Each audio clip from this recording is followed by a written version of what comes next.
Quero cumprimentar os irmãos e as irmãs com a paz do nosso Senhor Jesus Cristo. Amém. Glórias ao Senhor. Essa semana eu também pude começar a dar aula lá em Taguatinga. Dei aula quinta e sexta. Foi interessante, porque a gente acaba ficando com uma série de conceitos na cabeça que vem de escola dominical, que vem de cultos, e quando a gente fica perante uma nova plateia ou audiência, aí a gente tem tanta coisa para falar. O tema que nós estamos trabalhando é oração. Confesso a vocês que tem sido muito edificante para mim esse tempo da que a gente está tratando de oração, porque nunca é tarde e nunca sabemos demais. É sempre importante a gente saber como é a oração que nós temos que levar ao Pai. Nós já falamos do lugar de oração, nós falamos do propósito de oração, nós falamos do padrão de oração, e nós estamos falando desde 2 domingos atrás sobre a prática da oração. Como é nosso costume, a gente faz um breve resumo. No sublime, no exemplo da oração do Pai Nosso, nós vemos as prioridades de oração. Interessante que quando nós falamos em oração, a gente faz uma relação direta à petição. Petição essa que é sim exortada pelo Senhor a que nós façamos a Ele. Mas o importante não é que nós tenhamos como foco apenas a petição. E nós sabemos muito bem pedir. Uma oração eficaz ou uma oração bíblica, ela primeiramente tem que passar por uma adoração, tem que haver uma confissão de pecados, tem que haver uma ação de graças, um reconhecimento de tudo que Deus tem feito na sua vida, para então você partir para a oração de fato. A oração, apesar de ela ser feita na sua grande maioria, em especial num tempo de devocional, num tempo de muita tranquilidade, você não consegue sentar para orar e conversar com o Senhor onde há muito barulho, muita bagunça. A gente, até quando a gente está conversando com alguém, ontem eu estava lá fazendo uma visita para a Carol e o Fabiano, e aí estava a sobrinhazinha dela lá, e ela não deixava a gente falar, ela sempre queria interromper. E eu sei que ela é criança e tudo mais, mas como é difícil a gente orar quando tem muito barulho, muita bagunça. Mas apesar da oração ser feita numa quietude, o que tem menos é coisa parada. A nossa oração, ela é uma oração que expressa ação. Nós não somos apenas espectadores, nós somos pessoas que agimos. Quando nós pensamos na oração de Jesus Cristo, lá em Lucas capítulo 22, versos 43 e 44, Jesus Cristo ali nos dá um exemplo de como é uma oração com fervor. E as nossas orações têm sido orações tão frias. Não digo de vocês, mas eu falo por mim. Às vezes a gente entra numa rotina mecânica de orar por isso, orar por aquilo, mas a gente não faz aquela oração realmente com fervor. Orações essas que muitas vezes elas são despertas quando nós temos uma necessidade urgente e muito séria. Quando isso acontece, parece que um gatilho desperta no nosso coração que a gente até chora. E Jesus Cristo, naquela noite do jardim do Getsemane, ele até suou sangue de tanta angústia, de tanta ansiedade que ele passou. A oração é um exercício de paixão e não um ato mecânico. E aí nós falamos ainda, na semana retrasada, a respeito da parábola que o Senhor Jesus Cristo falou sobre a viúva que apresentou o seu caso ao juiz. E ali nós podemos extrair o conceito da perseverança. Não que você vai mudar o coração do Senhor, mas Ele pede que a gente continue orando, porque a tua perseverança ela vai mostrar que você confia que você está falando com Deus e Ele te ouve. Como o rei Davi, os santos se achegam a Deus em oração, buscando a vontade dEle e não a nossa. Isso é um princípio importante de oração. Em especial nas nossas petições, quando nós entramos na presença do Senhor, naturalmente nós pedimos aquilo que nos apraz. Mas conforme você vai orando, conforme você vai buscando a face do Senhor e lendo a sua palavra, você começa a reparar e perceber que há coisas que o Senhor Ele nos concede e há coisas que Ele não concede. Há coisas que nós temos inclusive que pedir e coisas que nós não devemos pedir. Fervor é um elemento essencial da oração. E você não pode confundir fervor com entusiasmo. E nós estivemos ali falando, na semana passada, sobre essa diferença entre o fervor e o entusiasmo. O fervor é algo positivo, porque é algo racional. Você não ora palavras soltas ao vento, mas você ora com uma lógica, você ora racionalmente perante tudo aquilo que você já conhece da palavra. E o entusiasmo é muito mais regido por emoções, muito mais regido por aquele desespero que as pessoas olham até numa atitude insana, e uma agrada ao Senhor e a outra não agrada ao Senhor. É fácil a gente confundir entusiasmo com fervor.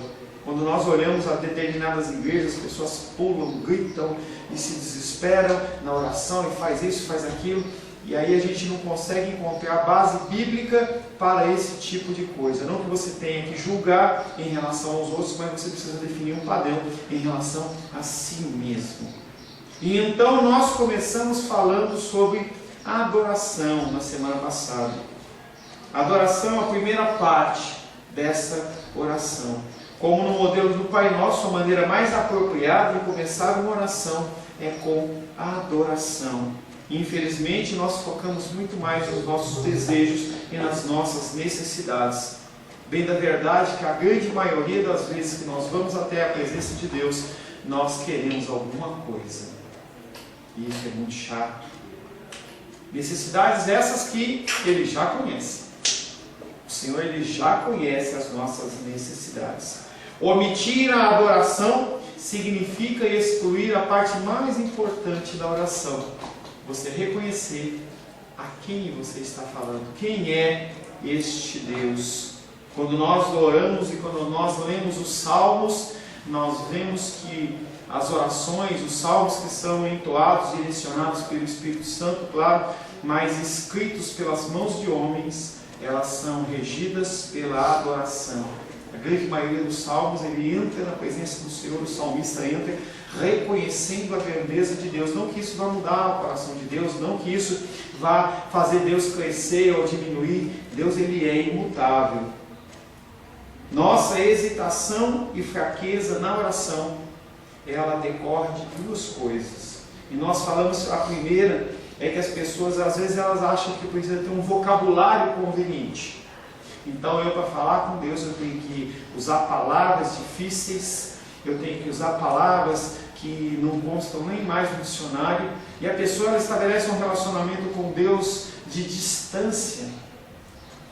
E muitas pessoas, em especial dentro do âmbito mais carismático, mais pentecostal, eles buscam falar em línguas exatamente porque eles acham que a língua que a gente fala, o português ou qualquer outra que seja, uma língua idiomática, ela não é suficiente para você falar.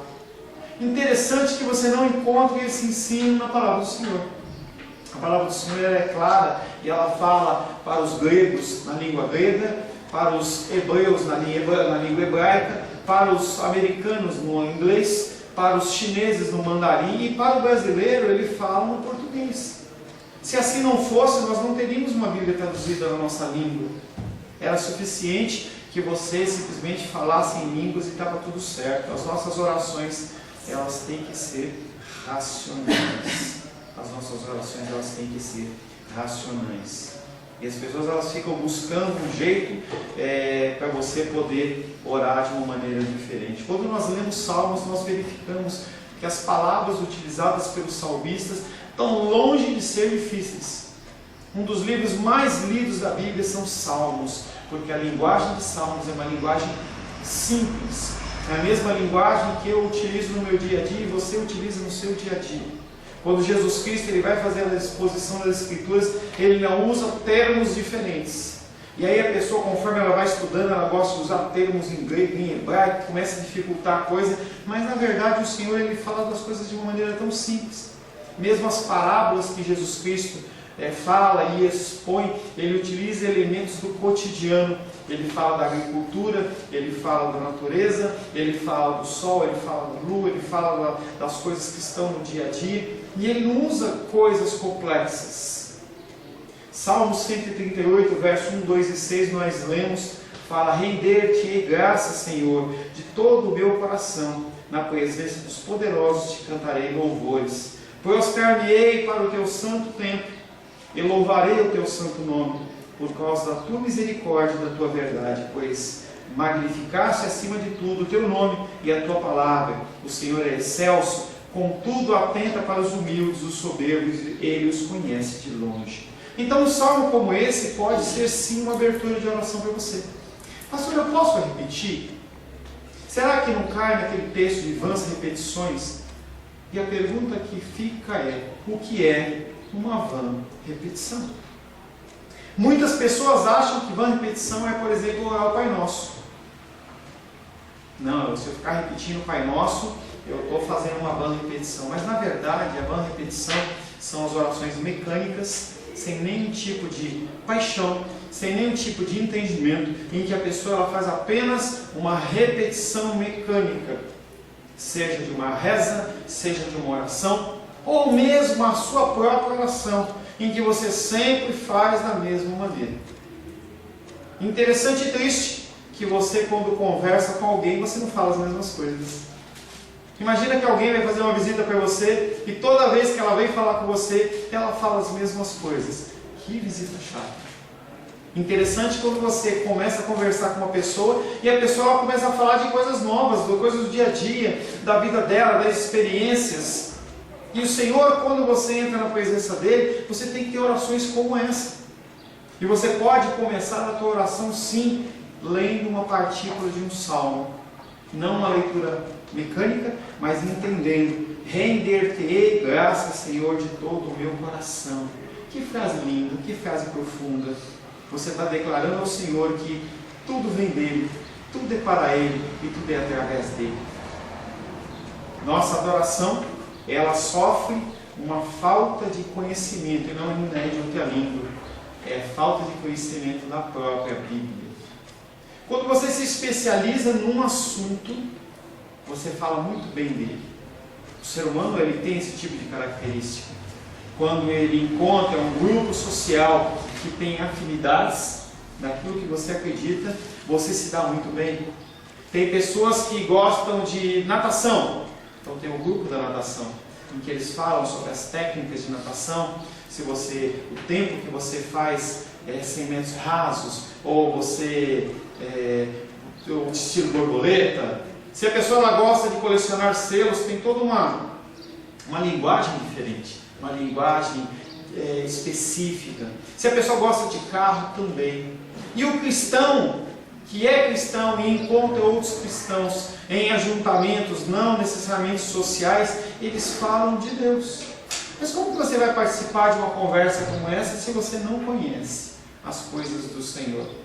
Cada vez mais eu tenho encontrado pessoas que simplesmente não conhecem a palavra de Deus. Cristãos com 5, 10, 15, 20, 30 anos de cristianismo e nunca leram a Bíblia na sua totalidade. Ficam num livro, ficam em outro. E como Jó, eles podem sim declarar: conheço Deus de ouvir falar, mas não conheço esse Deus de verdade. Conforme você lê a palavra de Deus, você conhece. Não há um curso para conhecer Deus. Sabia disso? Não há um curso que você possa fazer. Bom, agora é um curso para conhecer Deus. No conhecimento de Deus, ele vem através de um relacionamento, através do seu devocional diário. É aí que você conhece Deus. É aí que você se relaciona com Ele. Começando a matéria da vida de hoje, dando continuidade a esse problema da falta da leitura da Bíblia, eu falo para você que se nós enchermos a nossa mente com a palavra de Deus, a nossa dificuldade da oração, ela vai sendo paulatinamente diluída até que ela deixa de existir. Pessoas que não oram, naturalmente são pessoas que não leem a Bíblia no sentido de meditar, porque ler por ler não fica nada no seu coração. Mas as pessoas que têm uma vida de leitura e devocional da palavra de Deus, elas fazem orações carregadas da presença de Deus. Por nós não nos imergirmos nos salmos ou outros textos bíblicos, nós somente ganharemos discernimento a respeito de como louvar, mas também aprimoraremos nosso entendimento daquele que estamos louvando. Quando você lê a palavra de Deus, especificamente os salmos, você vê qual é o modo de agir do Senhor. Como que Deus fala? Como que Deus faz? E se Deus faz ou se Deus fala. Abra a palavra de Deus em Ezequiel 47, um dos textos que eu mais gosto da Bíblia. Ezequiel 47, verso 3, 4 e 5.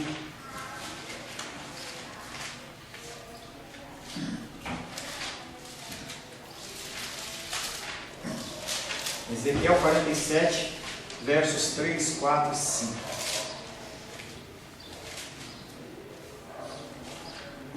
Faz tempo que eu não ouço a voz da Diene, né? Ai, Jesus. Saiu aquele homem para o Oriente, tendo na mão um cordel de medir, mediu 1000 côvados e me fez passar pelas águas, águas que vêm davam pelos tornozelos. Mediu mais 1000 e me fez passar pelas águas que me davam pelos joelhos. Mediu mais 1000 e me fez passar pelas águas que me davam pelos lombos. Mediu ainda outro 1000, era já um 1000 que eu não podia atravessar, porque as águas tinham crescido, água que deviam passar a nado, rio pelo qual não se podia passar. Pastor, por que você gosta tanto dessa passagem? Porque ela reflete o nosso crescimento cristão. O profeta Ezequiel, ele está participando de uma visão em que o anjo está mostrando para ele que há vários graus de relacionamento com Deus, ou de entrega das nossas vidas com Deus. E aí a gente tem que analisar a nossa água, ela está nos tornozelos, nos joelhos, nos lombos, ou realmente nós estamos imersos na palavra de Deus de uma tal maneira em que nós somos levados pelo Espírito de um lado para o outro conforme a vontade. E entenda que esse se encher, esse se aprofundar, não é algo que você conquista e ele fica sempre do mesmo jeito. As pessoas, quando aceitam Jesus Cristo como Salvador, elas batem na porta e Ele é a porta. Mas quando elas atravessam a porta, uma grande maioria, elas se fixam no Salmo 23 e eles sentam nas gramas verdejantes, Salmo 23, perto das águas tranquilas e não querem sair dali nunca mais. É gostoso. Mas a gente tem que aprender, a gente tem que continuar caminhando. E as pessoas, elas não entendem isso. Isso é uma coisa que, por exemplo, eu não lembro qual que é a igreja de Apocalipse, eu não sei se é Éfeso ou Esmirna, não me lembro, em que Jesus Cristo, ele dá um recado através do apóstolo João para as igrejas da Ásia e também para nós como cristãos dos dias de hoje. E ele fala: eu vejo o teu proceder, eu vejo que você é zeloso, eu vejo que você vai na igreja, não é isso mesmo, eu estou parafraseando. Eu vejo que você vai na igreja, eu vejo que você ajuda na obra social, eu vejo que você tem zelo com uma série de coisas na casa do Senhor. Beleza, perfeito, mas eu tenho uma coisa contra vocês. Eu vejo que vocês perderam o primeiro amor. O primeiro amor, que é um amor em que a gente se debruça sobre a palavra, e quando Deus fala conosco, a gente chora como criança. E o Senhor não está querendo pessoas sentimentais que fiquem chorando o tempo todo. Não é esse o sentido. E sim o sentido da gente poder ter essa fome, essa sede de Deus, em que nada nos atrapalha. Em que nós podemos sim desligar o telefone celular, e nós podemos ter um tempo na presença do Senhor sem sermos interrompidos. Em que as preocupações do dia a dia, elas vão continuar estando lá, quer você ore 10, quer você ore 30 ou quer você ore 1 hora, não importa. As preocupações do dia a dia, elas estão lá. E esse texto de Ezequiel, ele fala sobre crescimento espiritual, um crescimento em que ele é totalmente colocado sobre a sua vida. Eu, como pastor, eu tenho uma responsabilidade sobre a vida de vocês, de cuidar de vocês. Mas eu não tenho como eu caminhar com vocês todos os momentos, todos os dias, ou todas as suas dificuldades. Muitas coisas do seu dia a dia, elas são resolvidas através de um relacionamento direto com Deus, em que você, de posse de ensinamentos que você ouviu na igreja, de posse de ensinamentos que você ouviu dentro da tua leitura devocional, e ali você toma decisões segundo a vontade dele. Mas a pergunta que eu quero fazer para você é: por que nós devemos adorar a Deus? Salmo 73, verso 24 e 25. Salmo 73, versos 24 e 25.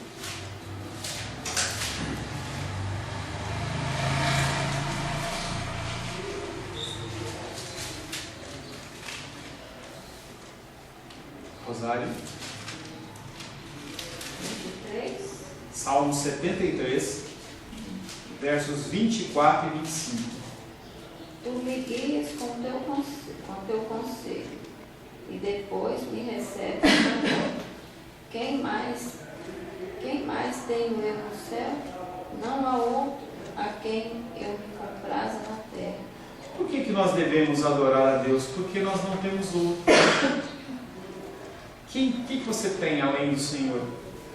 O que você tem? Será que os seus bens? Será que a tua saúde? O que é que você tem? Na verdade, nós temos apenas o Senhor. Homens e mulheres nos decepcionam. Situações, elas mudam. E tinha uma frase que o meu pastor lá de São Paulo falava, que eu sempre falava com minha tia, a gente dá risada. As coisas mudam, e quando mudam, elas mudam rapidamente. As coisas que acontecem na minha vida e na sua vida, elas não dão sinal. Não é que nem o pisca do sinal lá, o farol lá, que fica o sinal amarelo piscando. Atenção, não.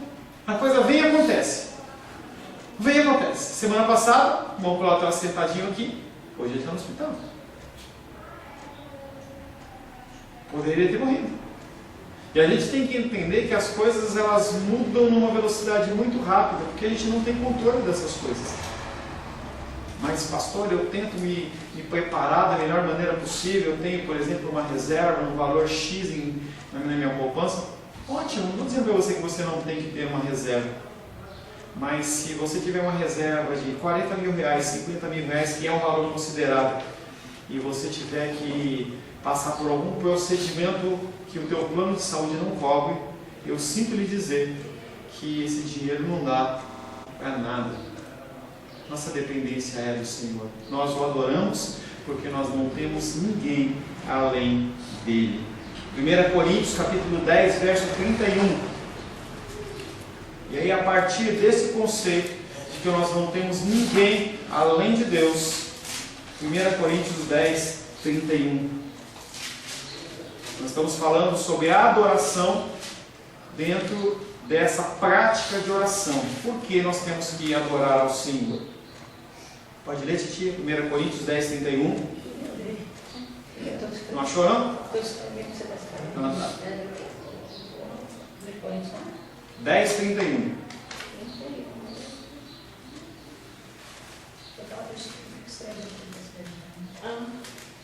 Portanto, quer comais, quer bebais, ou façais outra coisa qualquer, fazei tudo para a glória de Deus. Você é um ser criado para a adoração. E é um exemplo que eu sempre dou para vocês. A panela, ela serve para cozinhar. Às vezes, quando a panela quebra, perde o cabo, você acaba faz um suporte de samambaia e tal, mas o princípio dela é cozinhar. Você que tem automóvel, o princípio do automóvel é para fazer o quê?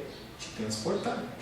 Cada coisa tem um propósito. A cadeira é para sentar, às vezes a gente usa para ficar em pé, para arrumar alguma coisa, mas o propósito dela é sentar. O meu propósito, o seu propósito é adorar ao Senhor. Nós somos feitos adoradores. É legal quando você passa, mesmo que num boteco, e na frente de um boteco, e você vê que as pessoas ali, elas estão com uma caixinha de fósforo, e numa caixinha de fósforo elas conseguem fazer até um ritmo, né? Nós somos seres adoradores na nossa essência. Muitas vezes nós adoramos outras coisas. Nós adoramos bens, situações, trabalhos, hobbies. mas nós somos Deus e nós somos seres criados para a adoração. E aí a gente vê, por exemplo, nós estamos em clima de Olimpíada, e você olha aquelas pessoas assistindo, e não há problema em você assistir esportes, não é isso que eu estou falando, mas as pessoas ali, elas estão como que fazendo atos de adoração. Quando a gente lê Salmos, a gente vê o sacudir das bandeiras, o toque de instrumentos, as pessoas fazendo cânticos e entoações quase que simétricas. Quando você vê uma partida de jogo de futebol, por exemplo, você vê as pessoas se movimentando num propósito comum. A adoração é igual. E nós temos que fazer tudo para a glória de Deus. Eu vou fazer comida, eu faço para a glória de Deus. Eu trabalho para a glória de Deus. Pastor, como é que eu trabalho para a glória de Deus? Tendo como motivação maior fazer o melhor, que as pessoas venham conhecer Deus, enquanto você faz o seu trabalho. Eu não estou dizendo que você tem que parar o seu trabalho para evangelizar ninguém, não há tempo para todas as coisas. Quando alguém te contrata para fazer um trabalho, você tem que fazer aquele trabalho. Quando você não faz o seu trabalho e faz outra coisa, você não está agindo corretamente. Como seres humanos, adorar ao Senhor é nosso dever. Fomos chamados a encher a terra com a glória de Deus. Fomos criados à imagem de Deus para refletirmos a sua glória. Nossa principal função é exaltar o Senhor. De modo semelhante, devemos adorar a Deus, mas não bajulá-lo. Adorar não é bajular.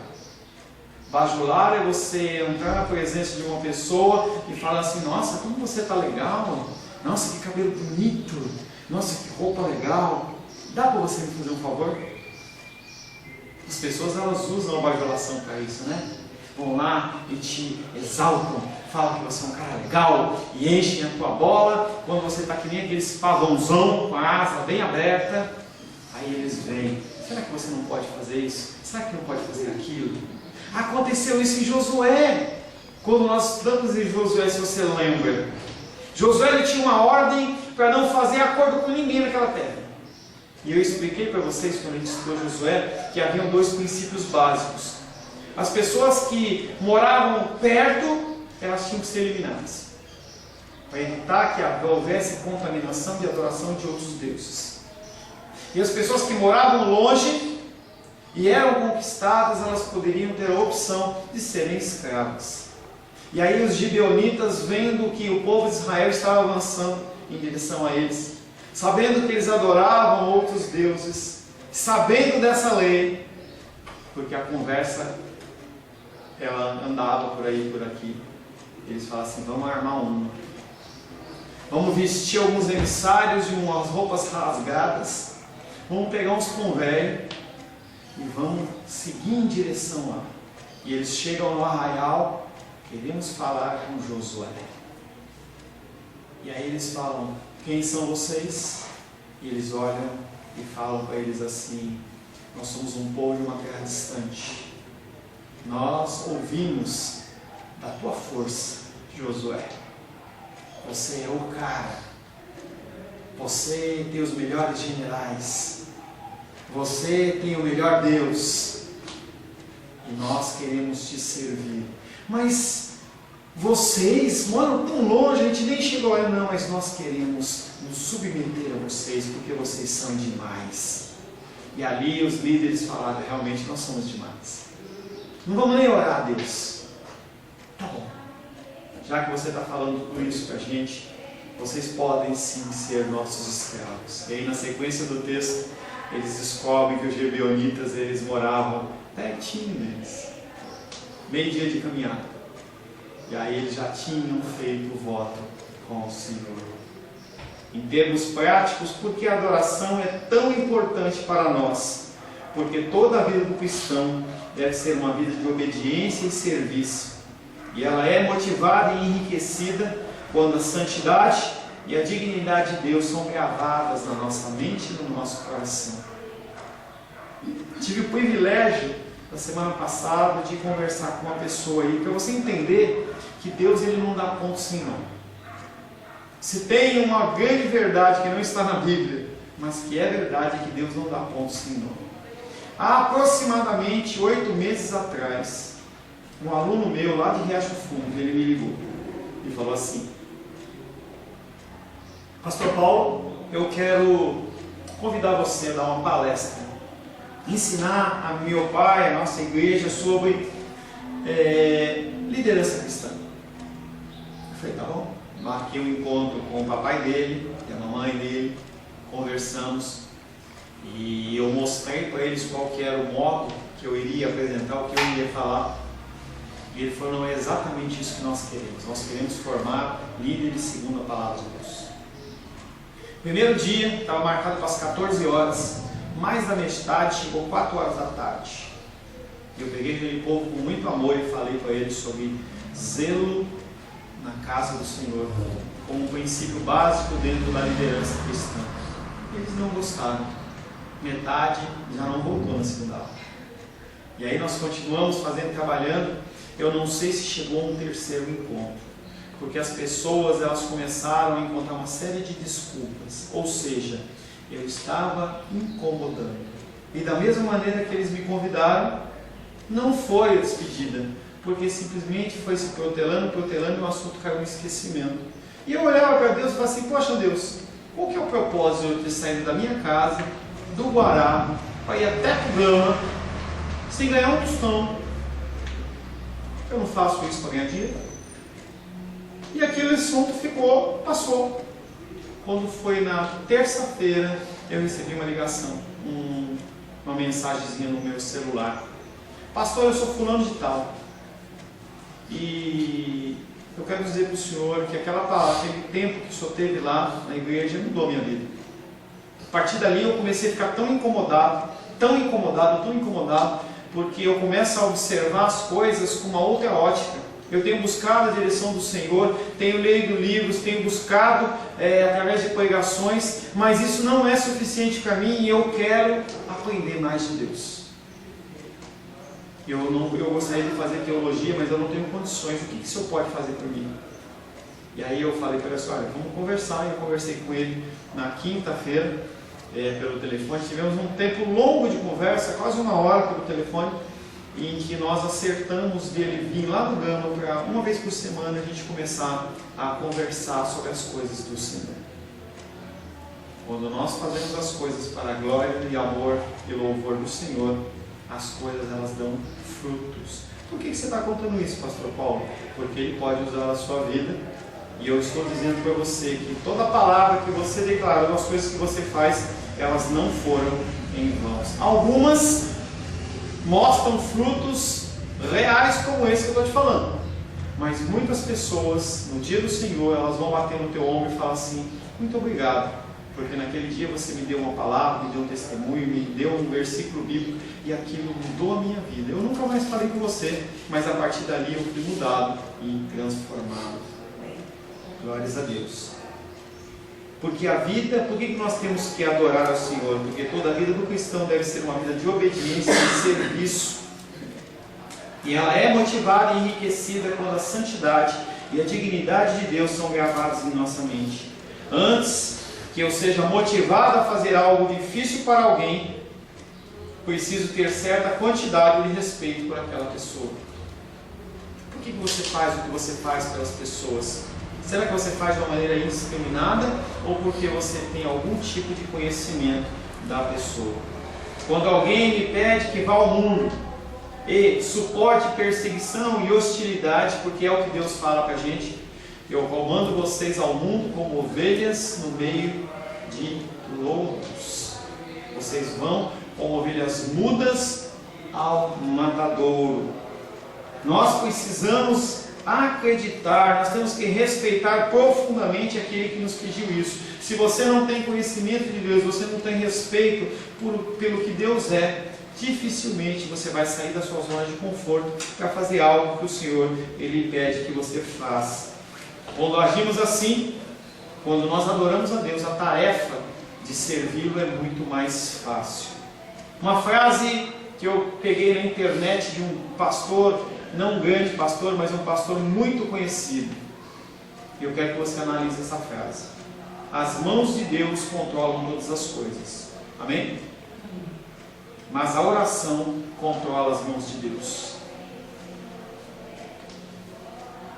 Milhares de pessoas ouviram isso. A pessoa ensina para a igreja dele, uma igreja enorme, com pessoas que o seguem pela internet, pela televisão, milhares de pessoas dentro da igreja dele, e ele vem e fala isso. As mãos de Deus controlam todas as coisas, mas a oração controla as mãos de Deus. Ou seja, Deus ele é regido por você. Nunca foi assim, não é assim e nunca será assim. Quem controla todas as coisas não é o homem, mas é Deus. Quando começamos as nossas orações com adoração, estamos estabelecendo o tom para nos achegarmos a Deus com confissão, ação de graças e súplicas. Hebreus capítulo 4, verso 16. Hebreus 4, verso 16. Ninguém falou nada, ninguém perguntou nada, ou está muito bom, vocês não estão entendendo coisa nenhuma. Hebreus 4, 16.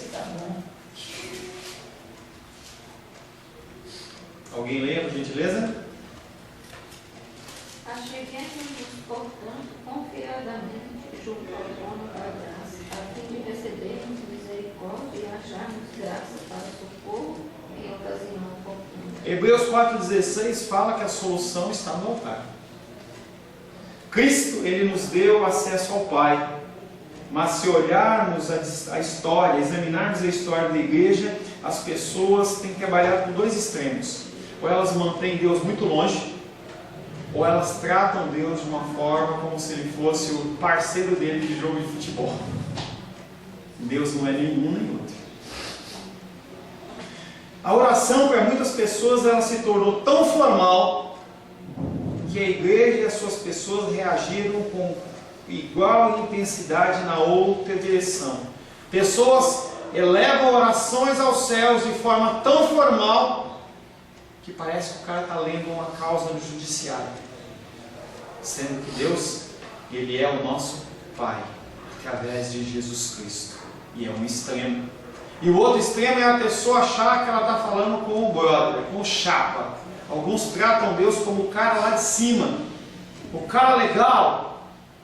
Nenhuma ou quase nenhuma reverência, falta de respeito. Uma coisa que havia numa geração anterior à minha muito mais, em que quando o filho ia sair de casa, ele tinha que ir ao seu pai, à sua mãe e falar bênção, ou seja, pai, mãe, me abençoa.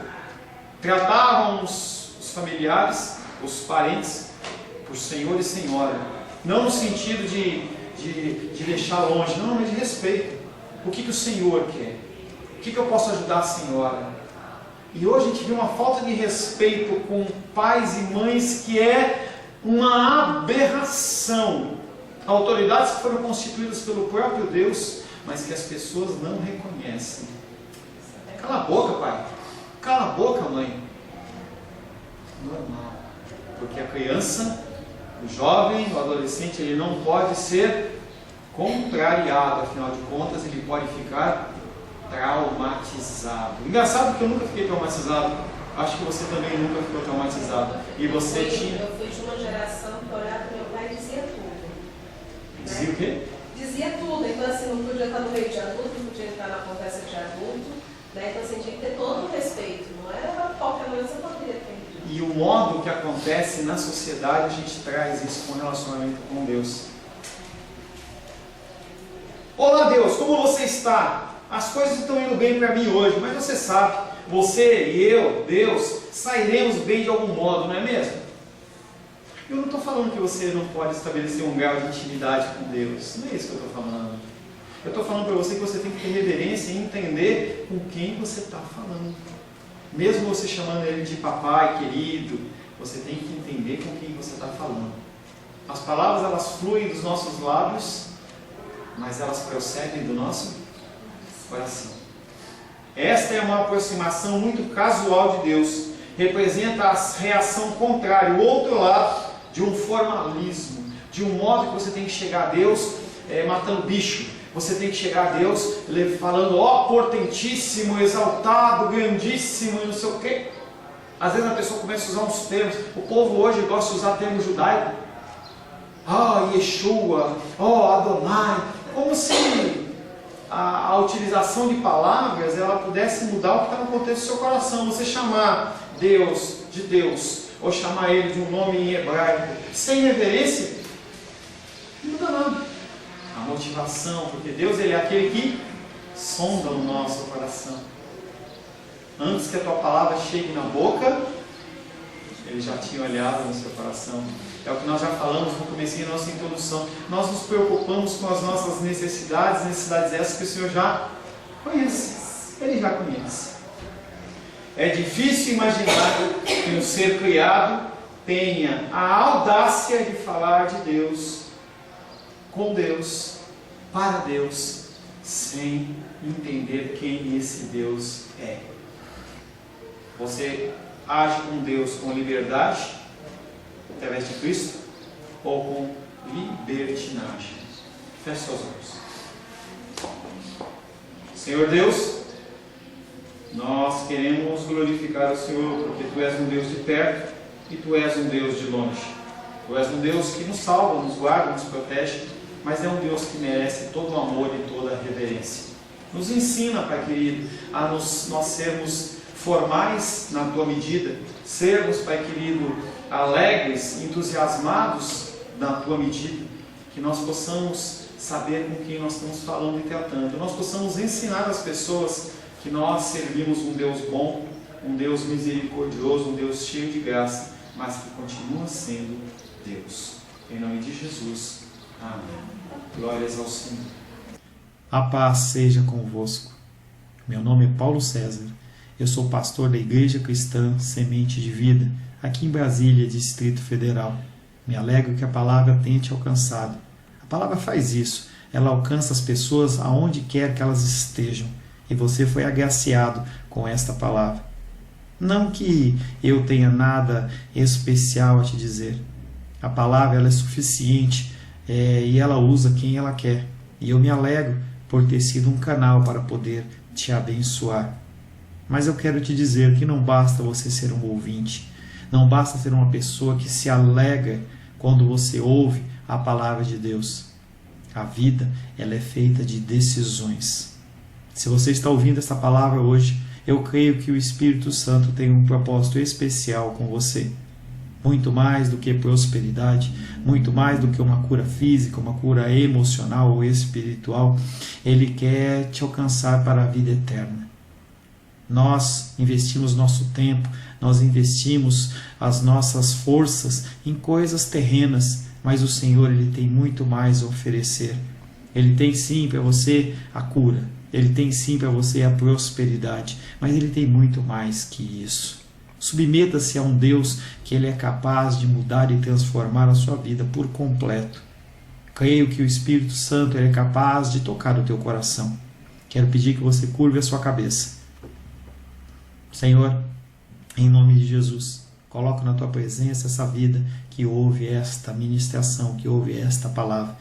Pai, eu não tenho capacitação nenhuma, mas o Teu Espírito ele é capaz sim de tocar nesta vida, gerar nela mudança, transformação, arrependimento, e que ela possa simplesmente bater no peito, convencendo-se que é pecadora e que precisa de um Deus salvador. Não há um caminho a Ti, meu Deus, que não seja através de Cristo. E eu lhe peço, Pai querido, que você alcance essa vida e ele possa sim tomar uma decisão pessoal pelo Senhor, em nome de Jesus. Amém. Amém, meu querido. Amém, minha querida. Fico contente que você esteja ouvindo essa ministração até o fim. E peço que você não se limite a ouvir os cultos pela internet. Você procure perto da sua casa uma igreja, um lugar que proclame a palavra do Senhor. Eu oro para que o Espírito Santo te direcione nessa busca, porque muita coisa tem sido oferecida que não é o Evangelho. Eu abençoo a sua vida em nome de Jesus. Amém.